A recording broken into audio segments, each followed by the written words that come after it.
તો આ તરફ રાજકોટ શહેરમાં રોગચાળો વકર્યો। સિવિલ હોસ્પિટલમાં દર્દીઓની કતાર લાગી છે।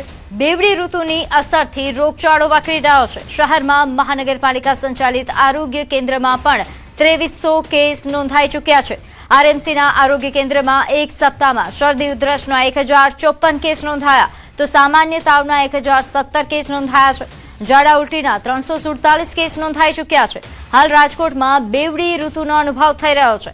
સિવિલ હોસ્પિટલમાં પણ દર્દીઓની લાંબી લાઈનો લાગી છે।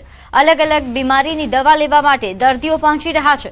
सिविल होस्पिटल क्यारेक वादळछायु वातावरण तो क्यारेक भारे गरमीनो अनुभव लोको करी रह्या छे, जेना कारणे અહીં દર્દીઓની લાંબી કતારો લાગી છે।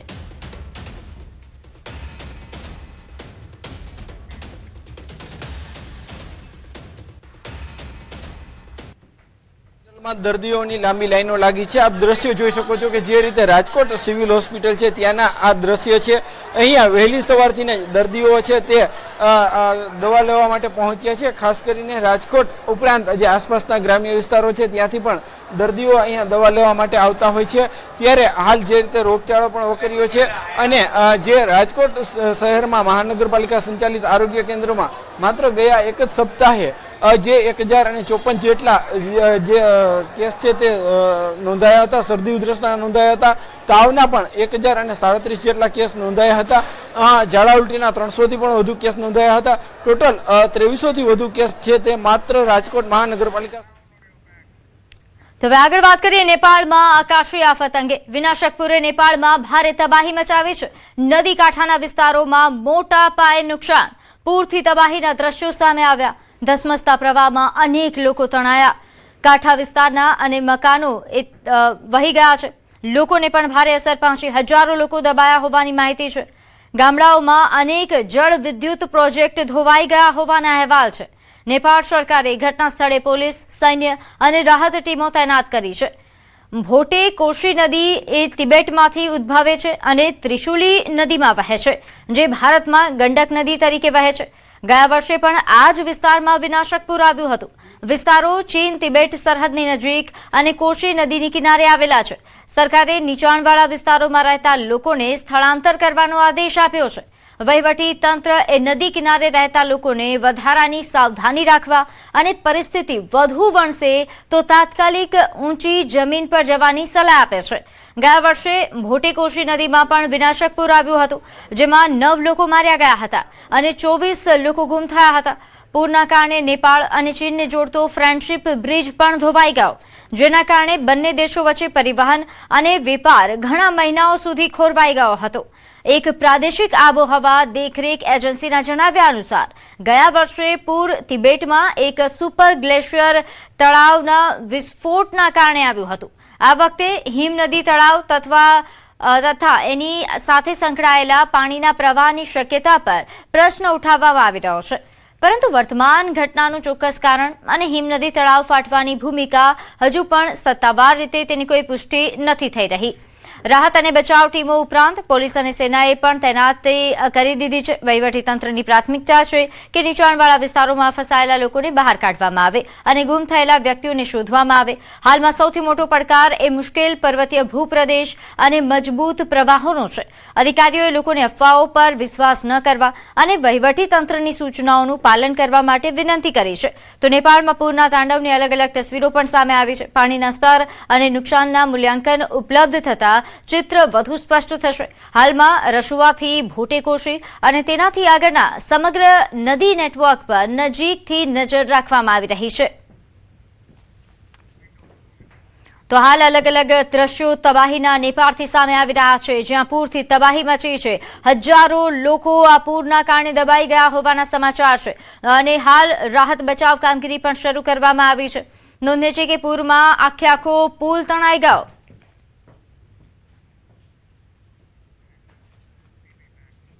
આગળ વાત કરીએ બનાસકાંઠાની, જ્યાં પશુપાલકો માટે મોટી જાહેરાત। બનાસ ડેરીના ચેરમેન શંકરભાઈ ચૌધરીની જાહેરાત।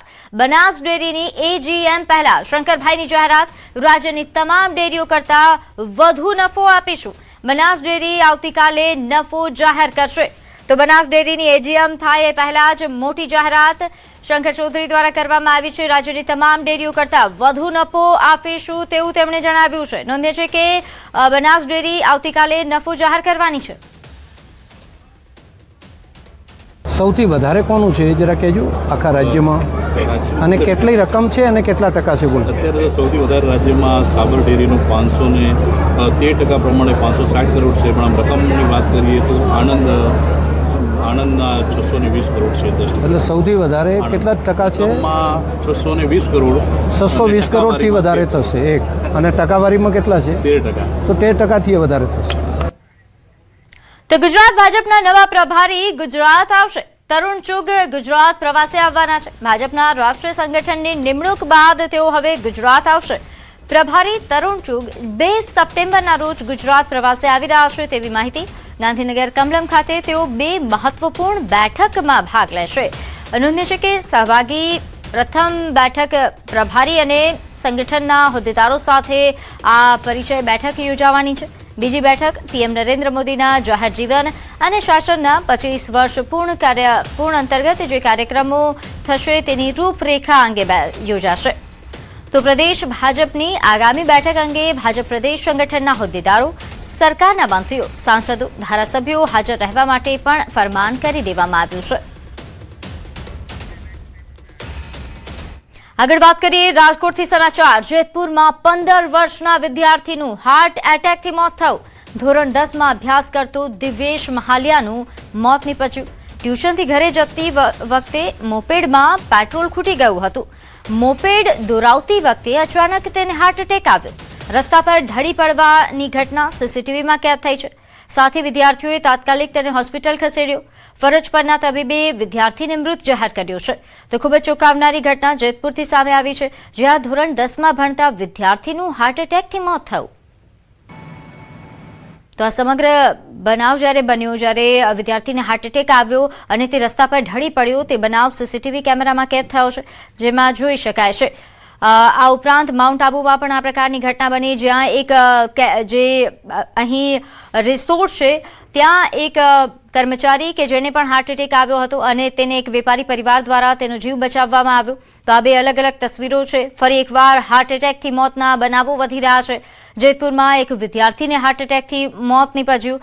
તો અહીં વેઇટરને હાર્ટ એટેક આવ્યો. જોકે તેનો જીવ અહીં હાજર એ જે પ્રવાસીઓ આવ્યા હતા ગુજરાતથી, એ વેપારી પરિવાર હતો જેમણે બચાવી લીધો હતો.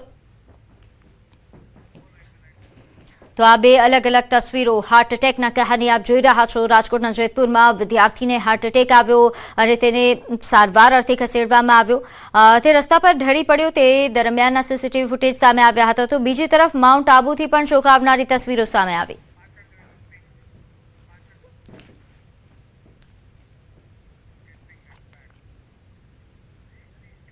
હવે વાત ખેડૂતો પર મહેર કરો.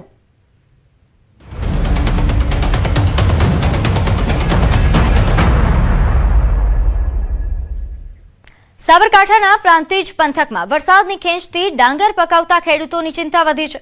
ચાલુ વર્ષે પ્રાંતિજ તાલુકામાં અંદાજે 8,000 હેક્ટર જમીનમાંથી ડાંગરનું વાવેતર થયું છે. પ્રથમ વરસાદ બાદ ખેડૂતોએ સમયસર વાવેતર પૂર્ણ કર્યું હતું, પરંતુ ત્યારબાદ વરસાદે લાંબો વિરામ લીધો અને ખેતરોમાં ડાંગરના છોડમાં સુકારાના લક્ષણો જોવા મળી રહ્યા છે. સાથે જ રોગચાળો અને ઈયળનો ઉપદ્રવ પણ વધ્યો છે. પાકને બચાવવા માટે ખેડૂતો બોર અને કૂવાના પાણીથી સિંચાઈ કરી રહ્યા છે, પરંતુ પાણીના સ્તર નીચે જતા મુશ્કેલીઓ વધી છે. સામાન્ય રીતે ડાંગર પાછળ 20 થી 30 હજાર રૂપિયાનો ખર્ચ થાય છે અને 70 થી 100 મણ સુધી ઉત્પાદન મળતું હોય છે. જોકે આ વર્ષે ઉપજમાં 30 થી 50% સુધીનો ઘટાડો થવાની ભીતિ ખેડૂતો વ્યક્ત કરી રહ્યા છે. હવે ખેડૂતોની નજર મેઘરાજાની મહેર પર છે. આ વરસાદ ખેંચાવાથી પાણીનો પ્રોબ્લેમ વધારે રહેશે અને એ કોરા ખેતર પડી ગયા છે, એમાં આ ઈયળોના લીધે પોનેટો બળી જાય છે અને પાકને નુકસાન થાય છે અને પાણી બોરનું પાણી પર પોકી વરાતું નથી, એટલે ઓલ ઓવર પાકને નુકસાન થવાનું છે. અને ડાંગરના વાવેતરમાં મેઇન છે પાણી વગર ડાંગર પાકે એવું લાગતું નહીં આ સાલ. એટલે મેઇન વસ્તુ કે ઓલરેડી પાણી વરસાદ ઓછો છે અને બોરના સ્તર ઓલરેડી ઊંચા જઈ રહ્યા છે, નીચે એકદમ નીચે જ જઈ રહ્યા છે બહુ પાણીના સ્તર, એટલે આ તકલીફ છે. દર વર્ષે વરસાદ આવે એટલે 50 થી 60 મણ અને સારી ખેતી હોય તો 100 મણ સુધી 100 સુધીનું ઉત્પાદન મળે છે, પણ આ વર્ષે એવું લાગે છે કે 50% ઉત્પાદન મળે એવું લાગે છે. સાબરકાંઠા જિલ્લામાં ખાસ કરીને આખા ચોમાસુ સિઝનમાં ખેડૂતો ડાંગરનું વાવેતર કરતા હોય છે, પરંતુ હાલ ડાંગરમાં આ વખતે પરિસ્થિતિ એવી થઈ છે કે જે પૂરતો વરસાદ જોઈએ તે પૂરતો વરસાદ મળતો નથી. પૂરતો વરસાદ ન પડવાના કારણે અને વારંવાર જે વાદળછાયું વાતાવરણ રહેવાના કારણે ડાંગર જેવા પાકમાં વિવિધ રોગચાળો જોવા મળ્યો છે. ખાસ કરીને વાત કરીએ તો અંદર ચૂસિયા અને ઈયળનો ઉપદ્રવ થયો છે, તો કેટલીક જગ્યાએ ડાંગર પીળી પડવા પણ માંડી છે. જે ખાસ કરીને જે સૌથી વધુ પાણીની જરૂરિયાત ધરાવતો પાક હોય તો એ આ ડાંગરની ખેતી છે. ડાંગરમાં સૌથી વધુ પાણીની જરૂરિયાત થતી હોય છે, જરૂરિયાત હોતી હોય છે, પરંતુ હાલ જે પૂરતો વરસાદ ન પડવાના કારણે જે ડાંગરનો પાક છે તે અત્યારે મુરઝાવા લાગ્યો છે. ખાસ કરીને એક બાજુ ખેડૂતોના મુખ પણ મુરઝાઈ રહ્યા છે, તો બીજી બાજુ પાક પણ મુરઝાઈ રહ્યો છે. એટલે કે જે હજુ તો જે પૂરતો વરસાદ છે, પૂરતો વરસાદ પડ્યો નથી, તેના કારણે આ પરિસ્થિતિનું નિર્માણ થયું છે. હજુ તો વરસાદ હજી આવવાની કોઈ શક્યતા લાગતી નથી, જેના કારણે જે આવનાર સિઝનમાં પણ ખેડૂતોને ભારે નુકસાન થઈ શકે તેમ છે. જો હજુ પણ વધુ વરસાદ ખેંચાશે તો આ જે ડાંગરનો પાક તૈયાર છે તેમાં પણ ઉત્પાદનમાં ઘટ થાય તેમાં નવાઈ નહીં. ઈશાન પરમાર, ન્યૂઝ 18 ગુજરાતી, સાબરકાંઠા. તો સાબરકાંઠામાં વરસાદની ઘટ વચ્ચે ખેડૂતો